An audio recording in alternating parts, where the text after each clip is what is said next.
డబ్బు మహిమ.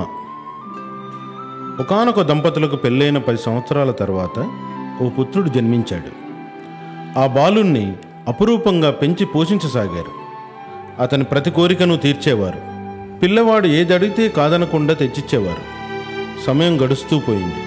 పిల్లవాడు కాస్త యువకుడైనాడు. జల్సాగా ఖర్చు చేసే అలవాటు మాత్రం మారలేదు. తండ్రి కొడుకు దుబారా అలవాట్లను మార్చడానికి చాలా ప్రయత్నం చేశాడు. కానీ కొడుకు తండ్రి కష్టపడి సంపాదించిన డబ్బుల్ని వృధాగా ఖర్చు చేయసాగాడు. ఒకరోజు తండ్రి కొడుకును తన వద్దకు పిలిపించుకొని, బాబు, ఇన్ని సంవత్సరాల నుండి నా ధనాన్ని వృధాగా ఖర్చు చేస్తున్నావు. నా తదనంతరం ఈ ఆస్తి ధనం అంతా నీదే అవుతుంది. అలా జరగాలంటే నువ్వు స్వయంగా సంపాదించగలను అని రుజువు చేసుకో అని షరతు విధించాడు. షరతును అంగీకరించిన యువకుడు పని కోసం వెతకనారంభించాడు. అనేక ప్రయత్నాలు చేసిన తర్వాత ఒక పని దొరికింది. అది బండ్ల నుండి దానా సంచుల్ని దింపి గోదాములో భద్రపరిచే పని. ధాన్యపు సంచుల్ని భుజాన మోయటం చాలా కష్టమైనది. ఉదయం నుండి సాయంత్రం వరకు చేసిన పనికి 20 రూపాయలు వచ్చేవి. తన కష్టంతో సంపాదించిన డబ్బుల్ని చూసి చాలా సంతోషపడ్డాడు. అతను ఇంటికి వెళ్ళి 20 రూపాయలు తండ్రికి చూపించాడు. తండ్రి ఏమీ మాట్లాడకుండా ఇంటి వెనక పెరటి బావిలోకి పారవేశాడు. ఇది చూసిన కొడుకు ఎంతో బాధపడ్డాడు. తన తండ్రితో వాదించలేదు.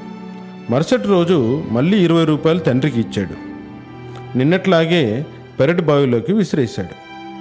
ఇలా 15 రోజుల వరకు కొనసాగుతూ వచ్చింది. ఒకరోజు కొడుకుకు కోపం వచ్చింది. కోపంగా తండ్రితో ఈ విధంగా అన్నాడు, తండ్రి గారు, రోజంతా ఎంతో కష్టపడి సంపాదించి తెచ్చి మీకు ఇస్తాను. కానీ మీరు డబ్బుల్ని బావిలోకి విసిరివేయడం చేస్తున్నారు.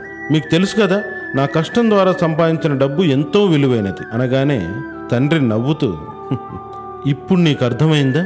నేనెంతో కష్టపడి సంపాదించిన ధనాన్ని నువ్వు విచ్చలవిడిగా జల్సగా ఖర్చు చేస్తూ ఉంటే కష్టపడి సంపాదించిన నాకు ఎంత బాధ కలుగుతుందో, డబ్బు విలువ ఏమిటో నీకు ఇప్పుడు అర్థమైందని అనుకుంటున్నాను అనడంతో కొడుకుకు తాను చేసిన తప్పు తెలియవచ్చింది.